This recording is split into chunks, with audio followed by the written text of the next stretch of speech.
but still that it is worrying, and service is also at 8.7 versus 9.8.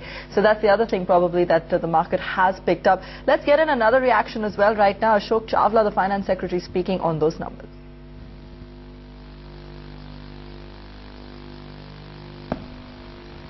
So 7.2, do you think that makes a case for withdrawal of stimulus firstly, and is it along expected lines? 7.2 is along expected lines, as we had indicated in the economic survey, and as we had been saying in the recent past, despite some prophets of gloom. In terms of what the future policy framework is going to be, I think you'll have to wait for the budget.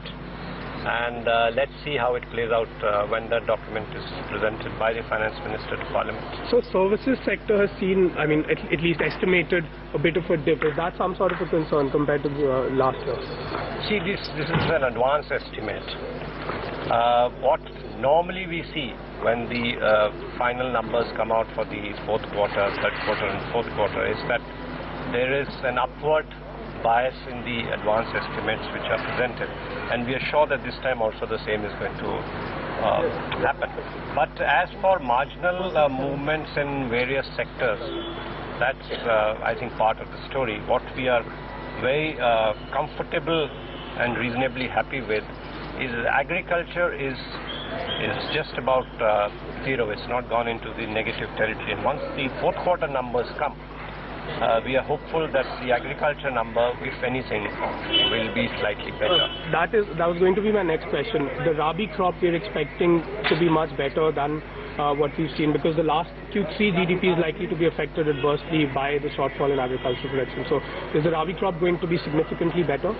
That's what we are told by the state governments and the agriculture ministry.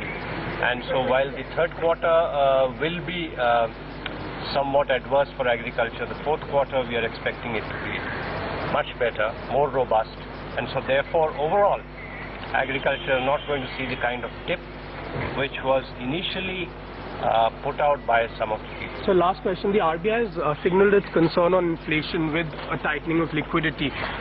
We're looking, or at least a lot of people are talking about 9 to 10% inflation by March. How much of a concern is that? Because that's the tightrope that you've always been walking between growth and inflation. So now we see above 7% growth. Inflation continues to be an area of concern. The other day the Prime Minister and the Ministers had a day-long meeting with the Chief Ministers, and so they have looked at both the short-term measures but also at the medium-term and long-term measures, for which they have set up a committee. So to reach 7.2, do we expect Q4 GDP to be about 7.5? Because, I mean, that's what the numbers are. Right. Inflation there continues to be a concern. That's what Ashok Chawla is saying, but he's saying committee in place to look after that. Not quite, the answer we were hoping for there. But essentially, he is highlighting, or the topic of debate once again there is, of course, whether or not this calls for rollback of those stimulus measures. And